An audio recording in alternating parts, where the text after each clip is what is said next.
मनसे नेते संदीप देशपांडे यांच्याकडून जितेंद्र आव्हाडांची ऑडिओ क्लिपमध्ये आव्हाड आणि मल्लिकार्जुन पुजारी नावाच्या व्यक्तीचा संवाद आहे। जाऊ दे मरू दे तिला, तू कशाला बदनाम होतो, असं क्लिपमध्ये संवाद आहे। 4 वर्षांपूर्वीची ऑडिओ क्लिप ट्विट करण्यात आली असं आव्हाडांनी म्हटलं। व्हायरल ऑडिओ क्लिपची TV9 मराठी ही पुष्टी करत नाही।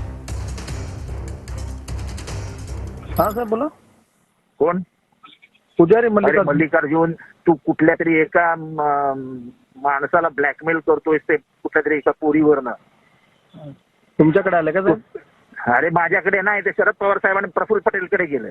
साहेब ब्लॅकमेल करत नाही साहेब, ती मुलगी आपल्याकडे न्याय ती काहीतरी करतो, नको ते उद्योग। मी काय केलं साहेब? मी त्याला थोडी ब्लॅकमेल केलं।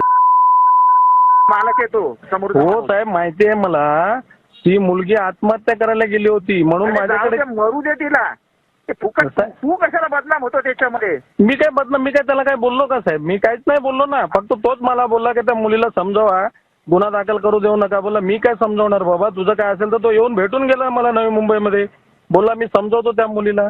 ब्लॅकमेलचं काय विषय? त्याच्यामध्ये पडू नको, त्याला सांग तुझं तू बस। ठीक आहे साहेब। बदलापूर प्रकरणातनं ह्यांना पळ काढता येणार नाही। आणि माझी ऑडिओ क्लिप चालवून ते जर म्हणत असतील बदलापूर फिरवू, तर आज एक्सपोज झाले ना। 4, 5, 6 वर्षापूर्वीची ऑडिओ क्लिप, त्याच्यामध्ये कोणीतरी ब्लॅकमेलिंग करतंय।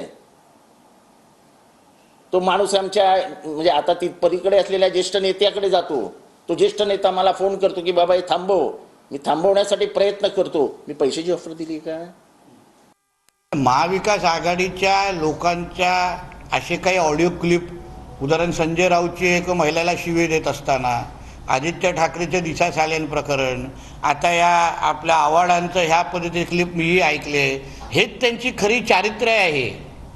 हे आम्हा लोकांना जे काही आरोप बदलापूर आणि ह्यावर करतायत ना, ह्यांचे पहिले कॅरेक्टर तपासा। पहिले हे घरात घेऊन घेण्याचे लायकीचे नाही आहेत।